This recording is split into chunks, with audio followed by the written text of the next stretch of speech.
Bu dərsimizdə sizlərə SQL-də ən çox istifadə olunan keywordlərdən biri as-dən, yəni aliaslardan bəhs edəcəyəm. As vasitəsilə sütunlarımıza müvəqqəti adlar verə bilərik. Birincisi, sadə bir misal göstərim, sonra bəzi yazılış qaydaları ilə tanış olaq. Select first name, last name from employees. Sorğumuzun nəticəsində gələn sütunumuzun adını first name, last name kimi deyil də, ad, soyad şəklində görmək istəyiriksə əgər, sütun adının qarşısına as, ad, daha sonra as, soyad yazmağımız kifayətdir. Ctrl Enter. Sütun adları ad, soyad şəklində gəlmiş oldu.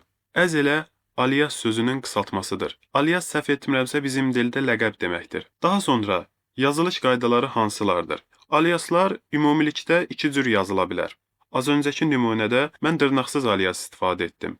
Göründüyü kimi ad və soyad. Özünə məxsus qaydası belədir ki, mütləq şəkildə birinci yerdə duran, yəni birinci simvol hərf olmalıdır. Əgər alias olaraq işçilərin adı yazmaq lazımdırsa, o zaman boşluq simvoluna da icazə vermir. Göstərəsi olsam, işçilərin boşluq adı. Sorğumuzu execute etsəm, xəta verəcək. Yəni boşluq simvoluna da icazə vermir. İstifadəsinə icazə verilən simvollar isə 0-dan 9-a kimi rəqəmlər, daha sonra dollar, diyez və altdan xəttir. 99% hallarda aliaslar altdan xətt vasitəsilə yazılır. Yəni açığını desəm, mən hələ görməmişəm ki, məsələn, alias olaraq işçilərin bir adı yazılsın. Yəni bunu qəbul edir əslində. Amma bu cür yazılış çox da ürəkaçan deyil. Əsasən işçilərin altdan xətt adı. İkinci yazılış qaydası isə qoşa dırnaqla verilən versiyadır. Ona baxaq.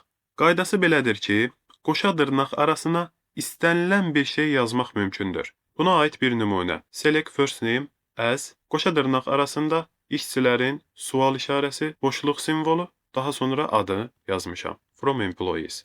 Göründüyü kimi, qoşa dırnaq arasına hər şey yazmaq mümkündür. Həmçinin aliası böyük hərflərə də çevirmədi. Burada necə yazmışamsa, sorğumuzun nəticəsində də elə həmin tipdə sütun adı görsənmiş oldu. Aliaslarla bağlı danışacaqlarım bu qədər.